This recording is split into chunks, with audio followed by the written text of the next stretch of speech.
शुभ योग। शारदीय नवरात्रि के पहले दिन यानी घट स्थापना तिथि पर शुक्ल और ब्रह्म योग समेत कई मंगलकारी संयोग बन रहे हैं।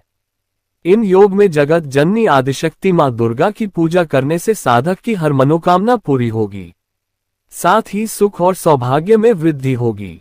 जो भी माता का भक्त नवरात्रों में माता रानी की पूजा शुभ मुहूर्त में करता है तो वह पूजा बहुत ही शुभ और मंगलकारी मानी जाती है। इससे समस्त देवी देवताओं की कृपा प्राप्त होती है और पूजा पाठ का फल कई गुना फल भक्तों को प्राप्त होता है। दोस्तों, इस बार के नवरात्र बहुत ही शुभ और मंगलकारी माने जा रहे हैं। घर में सुख, समृद्धि, धन दौलत और शांति प्रदान करती है तथा घर से गरीबी और दरिद्रता को नाश करती है। घर में माता रानी का आगमन होता है। लेकिन क्या आप जानते हैं कुछ ऐसी महिलाएं भी हैं जो इस व्रत को ना रखें तो अच्छा है, नहीं तो आपको माता रानी के क्रोध का सामना करना पड़ सकता है। मान्यताओं के अनुसार आज हम जिन महिलाओं के बारे में बात करने वाले हैं उन्हें नवरात्रि के व्रत से हमेशा दूर रहना चाहिए, नहीं तो आपके साथ कुछ बुरा हो सकता है। आपका पति किसी संकट में आ सकता है। तो चलिए जानते हैं। दोस्तों, नंबर 1, शास्त्रों के अनुसार अगर आप किसी भी व्रत को दिखावे के तौर पर करते हैं तो ये घोर पाप माना जाता है। ऐसा करने से आप देवी देवताओं का मजाक ही नहीं बल्कि आप पाप के भागीदार भी बनते हैं। मां भगवती ऐसे लोगों से कभी प्रसन्न नहीं होती बल्कि उसको बर्बाद कर देती है। मां दुर्गा तभी प्रसन्न होते हैं जब आप सच्चे दिल से उन्हें पुकारना, पूजा पाठ और शास्त्रों का पालन करें। दोस्तों, नंबर 2, तलाकशुदा महिला।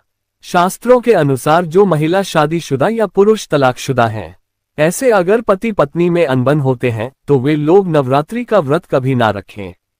ऐसा करने से मां दुर्गा कभी खुश नहीं होती। आपकी जानकारी के लिए बता दें, शादी 2 दिलों का बंधन है, जिसके बंधन में आजीवन रहना होता है, ना कि अलग अलग। माता रानी टूटे हुए जोड़े को स्वीकार नहीं करती। टूटे हुए जोड़े का व्रत रखना, पूजा पाठ करना शुभ नहीं माना जाता है, बल्कि माता रानी तब प्रसन्न होती है जब बंधन में हो। खासतौर से अगर पति पत्नी अगर साथ में व्रत रखे तो माता रानी सबसे अधिक प्रसन्न होती है और बहुत ही शुभ वरदान देती है। ऐसे में मां भगवती बहुत प्रसन्न होती है, इसलिए दोनों को मिलकर पूजा पाठ करना चाहिए, ना कि अलग अलग।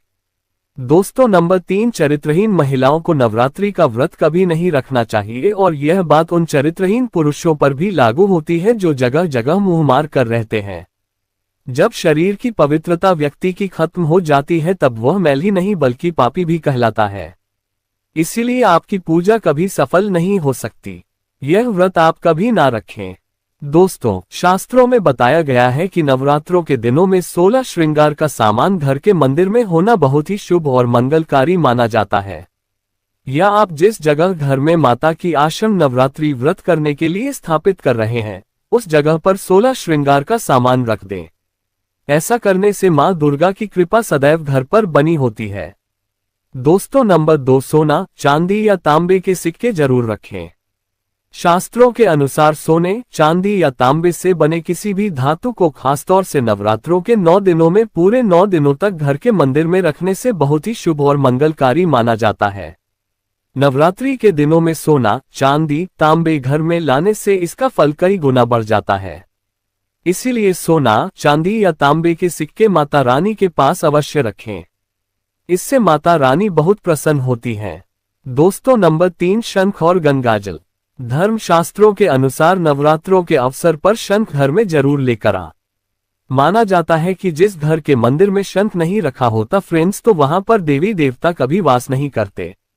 शंख का सनातन धर्म में बहुत ही बड़ा महत्व होता है।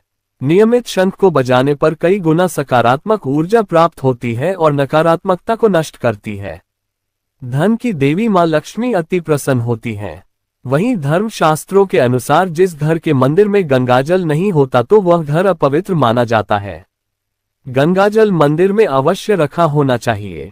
यदि आप घर में गंगाजल लाने में असमर्थ हैं तो अपने आसपास किसी पवित्र स्थान, किसी तीर्थ स्थान का पानी लाकर घर में रखें। दोस्तों, नंबर 4, मोरपंख। नवरात्रि में मां सरस्वती का प्रिय मोरपंख घर लाकर घर के मंदिर में रखने से कई सारे फायदे हैं। खासतौर से नवरात्रों के दिनों में मंदिर में मोरपंख जरूर रखें। ऐसा करने से मां दुर्गा बहुत प्रसन्न होती हैं। दोस्तों, अब बात करते हैं माता रानी को नवरात्रि में कौन सी चीजें अर्पित कर सकते हैं। दोस्तों, भूलकर भी माता रानी को यह चीजें कभी अर्पित मत करना, नहीं तो सारी जिंदगी बर्बाद रहोगे। जिंदगी भर रोने के सिवा कुछ नहीं मिलेगा। दोस्तों, नंबर 1, नारियल। हिंदू धर्म में नारियल को सुख, समृद्धि, धन, श्रद्धा और सम्मान का सूचक माना जाता है। नारियल को श्रीफल भी कहा जाता है। नारियल का हर मांगलिक कार्य में विशेष महत्व होता है। जैसे कि हम सभी जानते हैं कि माता रानी के कई मंदिरों में नारियल से बलि भी दी जाती है और माता रानी के पूजन में नारियल का इस्तेमाल हम सभी करते हैं। खासकर कलश की स्थापना नारियल रखकर ही की जाती है। माता रानी के पूजन में हम नारियल इस्तेमाल करते समय कुछ गलतियां कर बैठते हैं। दोस्तों, नारियल कई प्रकार के होते हैं। एक हरा, दूसरा सूखा जिसके अंदर पानी होता है। जिस नारियल के अंदर पानी होता है, माता रानी के पूजन में सदैव पानी वाला और जटा वाला नारियल ही अर्पित करें। कलश स्थापन में साबुत नारियल होना चाहिए। नारियल चक्का हुआ या टूटा हुआ नहीं होना चाहिए, क्योंकि साबुत नारियल ही पूर्ण और पवित्रता का प्रतीक होता है। साबुत नारियल ही सुख समृद्धि का प्रतीक होता है। साबुत नारियल को ही श्रीफल यानी कि मां लक्ष्मी का फल कहा जाता है। नवरात्रि में माता रानी के कलश की स्थापना करते समय जटा वाला और पानी वाला नारियल ही कलश पर स्थापित करना चाहिए। साथ ही यह ध्यान रखना चाहिए कि नारियल को सदैव कलश के नीचे लेटाकर रखना चाहिए। घट स्थापना यानी कलश स्थापना करते समय कभी भी नारियल को खड़ा करके नहीं रखा जाता। नारियल को सदैव लेटाकर ही कलश के ऊपर रखा जाता है। साथ ही नारियल को स्थापित करने से पहले आप नारियल को लाल कपड़े में लपेटकर आप नारियल को कलश के ऊपर स्थापित करें। शास्त्रों के अनुसार कलश के ऊपर जब सही तरीके से नारियल रखा जाता है और सही प्रकार का नारियल रखा जाता है, तभी ही व्रत और पूजन का पूर्ण फल प्राप्त होता है। ये भी ध्यान रहे कि महिलाएं माता रानी को नारियल अर्पित तो कर सकती हैं, लेकिन कभी भी माता रानी के सामने नारियल को भूलकर भी ना तोड़ें, क्योंकि नारियल बीज रूप होता है। यानी कि नारियल में बीज होता है और स्त्रियां बीज रूप से ही शिशु को जन्म देती हैं। इसीलिए कभी भी महिलाओं को नारियल नहीं तोड़ना चाहिए। दोस्तों, नंबर 2, लोग हम सभी माता रानी के पूजा में इस्तेमाल करते हैं, लेकिन लोग का इस्तेमाल करते समय एक बहुत बड़ी गलती कर बैठते हैं। हमेशा ध्यान रखना चाहिए कि माता रानी को सदैव लोग के साथ घी भी अर्पित करना चाहिए। लोग के साथ घी चढ़ाने से माता रानी काफी प्रसन्न होती है। नंबर 3, तुलसी के पत्ते। नवरात्रि में माता रानी को तुलसी के पत्ते अर्पित नहीं करने चाहिए। मां दुर्गा के पूजन में तुलसी नवसी पत्र का इस्तेमाल करना वर्जित माना जाता है। तुलसी पत्र के अलावा आंवला भी माता रानी को अर्पित नहीं करना चाहिए और दुर्वा भी माता रानी को अर्पित करना चाहिए। नवरात्रि में आप भगवान गणेश को दूध अर्पित कर सकते हैं। आप भगवान विष्णु जी को तुलसी के पत्ते अवश्य अर्पित कर सकते हैं, लेकिन माता रानी को भूलकर भी तुलसी के पत्ते या अर्पित ना करें। माता रानी को सफेद फूल भी अर्पित ना करें। माता रानी को सदैव लाल रंग के फूल अर्पित करने चाहिए। लाल रंग के फूल माता रानी को अति प्रिय हैं। खासकर माता रानी को गुलाब और कमल के फूल अति प्रिय हैं। दोस्तों, इन 7 गलतियों से होती है घर में धन की कमी। अगर आप उन लोगों में से हैं जो जिंदगी में पैसे कमाने के लिए बहुत ज्यादा मेहनत करते हैं, हालांकि इस सब के बावजूद भी आपको जीवन में तरक्की नहीं मिल पा रही है, तो वास्तु की कुछ गलतियां इसका कारण हो सकती हैं।